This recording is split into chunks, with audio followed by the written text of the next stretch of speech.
সে নিদেন বিসমিল্লাহির রহমানির রহিমটাও শুদ্ধ করে উচ্চারণ শিখতে পারে না। তো এই ব্যর্থতা কার? এই ব্যর্থতা রাষ্ট্রের, জাতীয় শিক্ষা ব্যবস্থার।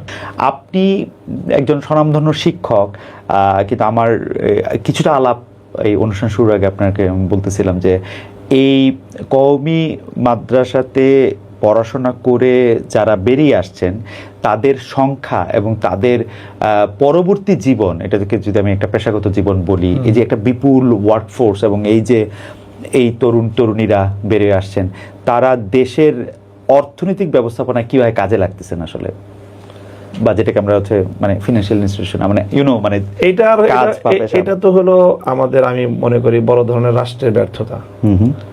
রাষ্ট্রের ব্যর্থতা মানে হলো যে রাষ্ট্র আসলে সমন্বয়ের কোনো উদ্যোগ গ্রহণ করে নাই। সেটা একেবারে 1947 থেকে নিয়ে ধারাবাহিকভাবে এই সংকটটা ক্রিয়েট হয়েছে।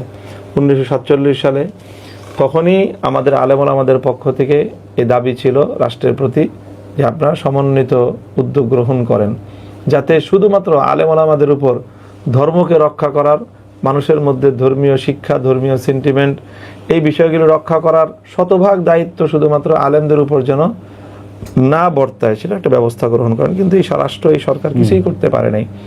দেখেন বাংলাদেশের জাতীয় শিক্ষা ব্যবস্থায় প্রাইমারি স্কুলে 5 বছর, হাই স্কুলে 5 বছর, ইন্টারে 2 বছর, 12 বছর, তারপর অনার্সে 4 বছর, 16 বছর, এরপরে আরো 2 বছর, 18 বছর পড়াশোনা করার পরে কোনো একজন শিক্ষার্থী যদি সে না কোনো আলেমের কাছ থেকে মানে পার্টিকুলারলি, এবং সে যদি সুনির্দিষ্টভাবে পড়াশোনা না করে, সে নিদেন বিসমিল্লাহির রহমানির রহিমটাও শুদ্ধ করে উচ্চারণ শিখতে পারে না।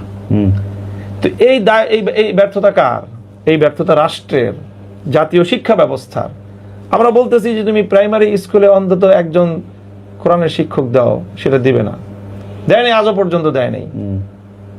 তো ধর্ম মানুষকে, এই বিপুল পরিমাণ যে বাংলাদেশের মানুষ, 18 কোটি মানুষের মধ্যে অলমোস্ট আপনার ধরেন 16 থেকে 17 কোটি মানুষ মুসলমান, এই মুসলমানদের ধর্মীয় জিজ্ঞাসার জবাব কে দিবে?